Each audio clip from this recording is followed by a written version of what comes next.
Richard Southern joins us to chat about some of the day's more unusual stories. Something far different than suds is now being served up at the site of a former Toronto bar, Richard.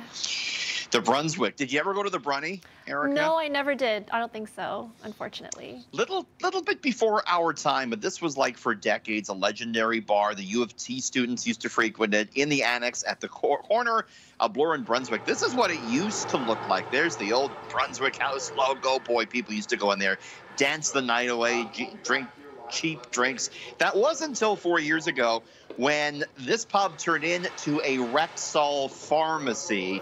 Well, get this, Erica. Many are having a good laugh today because the Brunny is again serving up shots, but not the tequila ones, the COVID-19 ones.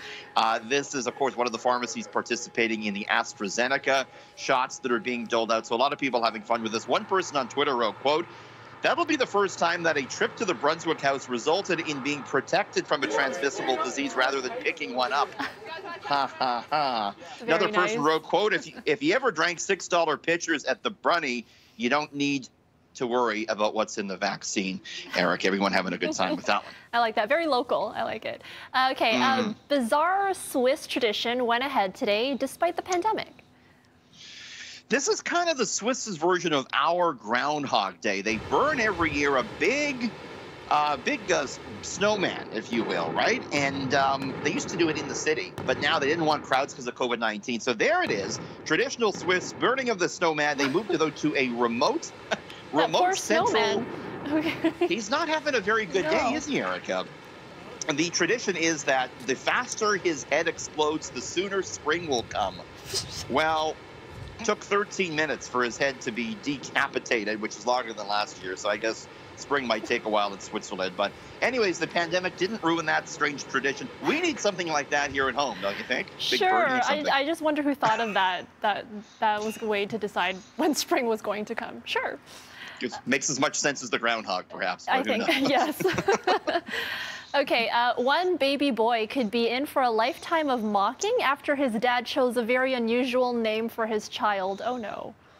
This is very bizarre. You got to feel for these kids that, they have the parents pick the weird names. This one takes the cake. An Indonesian man named his son what translates to Department of Statistical Communication. It's in honor of Dad's workplace that he really loves. Okay, this 38-year-old dad, he's worked as a public servant for over a decade. He originally worked as a radio announcer, but later found his true calling in statistical communication. He loves it so much, he said, I got to name my little baby boy there, the Department of Statistical Communication. Erica, if you ever have a son or a daughter, would you name Department City of News? Statistical, oh, City News? I mean, because you love your job, right? I do love my job. I don't know if I love it enough to name my child after it. But they would have free agency to change their name if they want to, if I do go forward with that, I guess. They would have a locked job, I think, at City News down the road. Would you name your child 680 News? Would you do that? I think I signed a contract stating that I would. Nice. I have a very bad contract here, Erica. So, well, you already have the tattoo of both of us, so. Exactly. All right, thanks, Richard. We'll see you tomorrow. See you tomorrow.